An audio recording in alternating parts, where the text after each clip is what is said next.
você tinha países e agora você tem mega corporações também, donas do Facebook, o Meta lá, que tem um poderio de decisão maior que muitos países, né?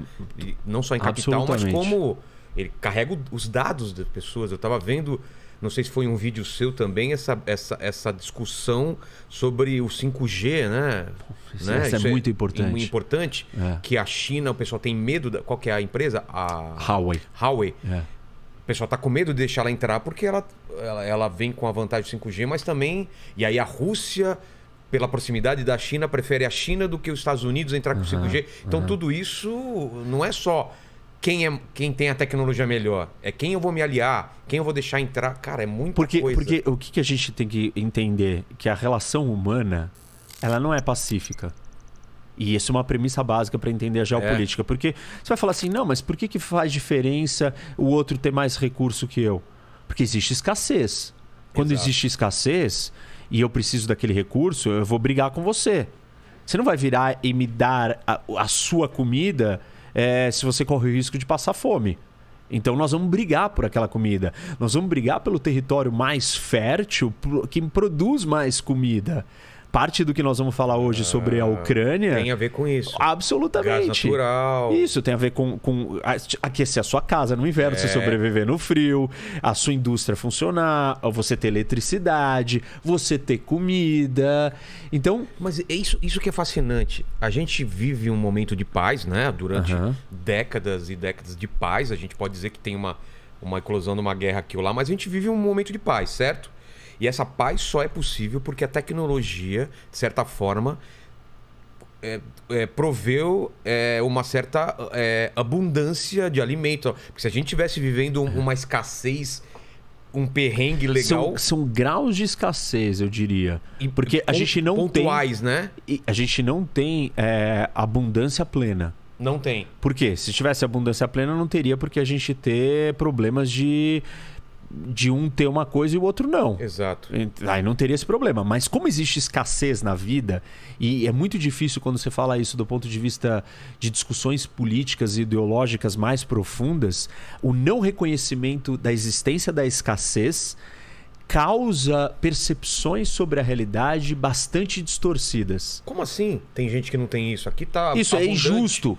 Não, a pessoa parte da premissa que tem para todo mundo. Que tem água para todo mundo, por exemplo. Isto é uma falácia. Não é? Não, água tem pra caramba. Isso é uma falácia. Não, temos como dar comida para todo mundo. Não temos. Não temos. Nós não temos essas condições. Por que não temos? Porque existe escassez. Porque você não tem a comida no lugar certo, na hora certa. Ah, não, então tá. Então você tem a comida, mas você não consegue entregar. Não é qualquer coisa não conseguir entregar. Grande problema da Rússia, por exemplo, e eu vou falar disso depois, não ter grandes centros urbanos na grande parte do seu território é porque as distâncias são tão gigantescas que você não consegue levar o alimento até ali. Então não tem como você construir uma grande cidade, se não vai ter comida.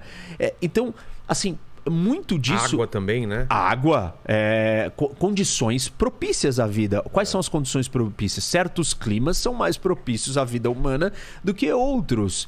Morar num deserto, seja de gelo ou de areia, não é um lugar habitável. Não é um lugar propício para você construir grandes cidades. Isso pode acontecer? Claro que pode. Dubai é um exemplo disso. Injeção de muito dinheiro. Só que é exatamente isso. Tem um custo ali. Qual o custo? O custo do funcionamento de um ar-condicionado em Dubai. As pessoas, para você ter uma ideia, Vilela, elas passam, deixam seus ar-condicionados ligados 24 horas por dia durante 365 dias por ano. Por quê? Porque você vai gastar mais energia para climatizar a temperatura de novo se você ligar e desligar. Entendi. Então eles deixam ligado. Mas para você deixar toda essa quantidade de ares condicionados ligados, você precisa ter muita energia. E como que eles conseguiram construir no meio do deserto uma cidade daquele tamanho? Com muita energia. Qual a energia? Eles têm muito recurso natural. Por exemplo, gás natural. Então, eles têm um gasto per capita de energia altíssimo, dos maiores do mundo, para uma cidade. E isso é o homem, né? O ser humano vencendo a geografia, a natureza. Só que tem um custo de outro lado. Qual? Ele está usando um outro recurso da natureza também, que pode acabar. Exato. E aí, se acabar, nós precisamos usar um novo recurso. Tá bom, então vai ser a solar, aí não tem problema. Bom, então nós precisamos de placas solares a custos baixos. Nós não temos o cérebro e a tecnologia para ter desenvolvido essas placas solares ao custo tão baixo, factível para construir uma cidade no meio do deserto daquele porte. Ou eólica, ou energia eólica. Isso. Então é uma corrida constante, nossa, tentando superar o ambiente, o meio ambiente, a realidade física, seja ela com tecnologia, seja ela com inteligência, seja ela vencendo a escassez. E essa escassez ela está distribuída no mundo. Isso causa uma dinâmica de choque, de conflito. Por que conflito? Você vai garantir o seu, uma vez que não tem para todo mundo, você precisa cuidar do seu primeiro. Aí quem é o segundo lugar? Bom, vou cuidar da minha família, da minha esposa, dos meus filhos, dos meus tios, dos meus primos. De quem mais? Do pessoal do meu bairro, do pessoal da minha cidade, do pessoal do meu estado, do pessoal do meu país, pessoal da minha religião, do meu continente, pessoal da minha civilização. A gente não conseguiu formar uma estrutura organizacional de todo mundo cooperando pela humanidade, porque existe escassez. E você, na hora que a sua sobrevivência estiver em jogo, esquece. Você vai defender quem? O seu. Mas você não é justo. Uma discussão complexa, filosófica, moral e ética. O que é justo? Você deixar o seu morrer para dar para o outro? Ou você proteger o seu em detrimento do outro? Mas eu não. Mas isso é muito triste. Não pode ser assim.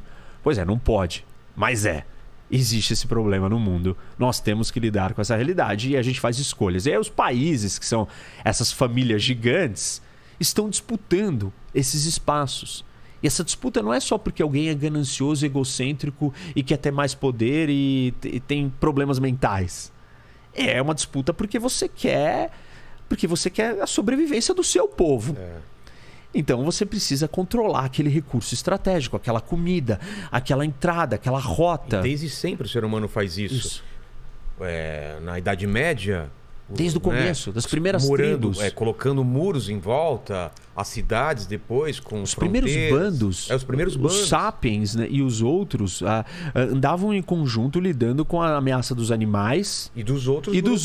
E por que os outros atacavam? Não, porque eles eram bárbaros, não porque competiam civilizados. Com porque eles precisavam caçar, comer e eles tinham medo. O que esse cara vai roubar minha comida antes dele roubar minha comida, antes de roubar minha água? Eu preciso me proteger. Qual que é a melhor defesa? Talvez eu atacar ele antes que ele me ataque. E assim por diante. Então, a gente não conseguiu viver em harmonia. Porque se eu falo todas essas coisas e as pessoas não entenderem que existe uma disputa estratégica de poder, não poder no sentido de eu quero acumular e ser o rei. Não é aquela coisa de filme barato do vilão que quer dominar o mundo. Não é war, né? Dominar por dominar. Eu quero ter mais. Não é isso, né? É domínio por sobrevivência, é domínio por riqueza, é domínio por desenvolvimento, é domínio por abundância. Abundância não no sentido de sobrar, né? Mas no sentido de riqueza.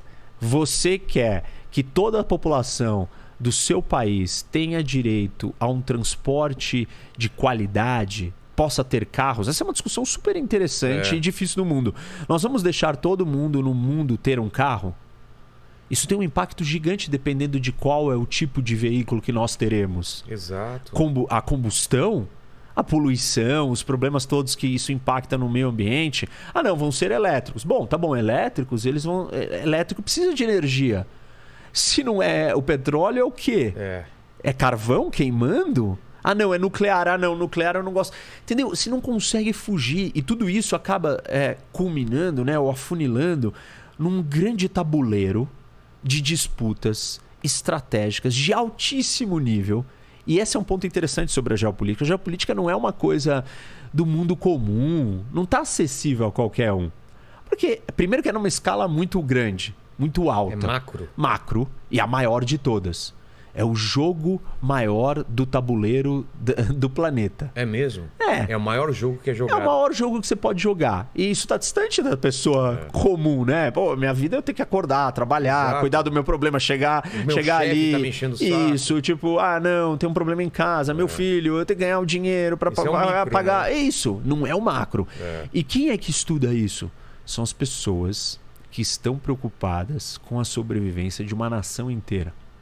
Então, São as altas escalas de poder de uma nação. Então o Brasil parece distante, isso que está acontecendo com a Ucrânia e Rússia, mas a gente tem que estar atento pra caramba, tomar lados, decidir o que a gente vai fazer e ter uma política, ter uma diplomacia em relação a isso, né? É muito importante. A gente precisa entender onde nós estamos pisando, para onde o mundo está indo, para a gente se posicionar.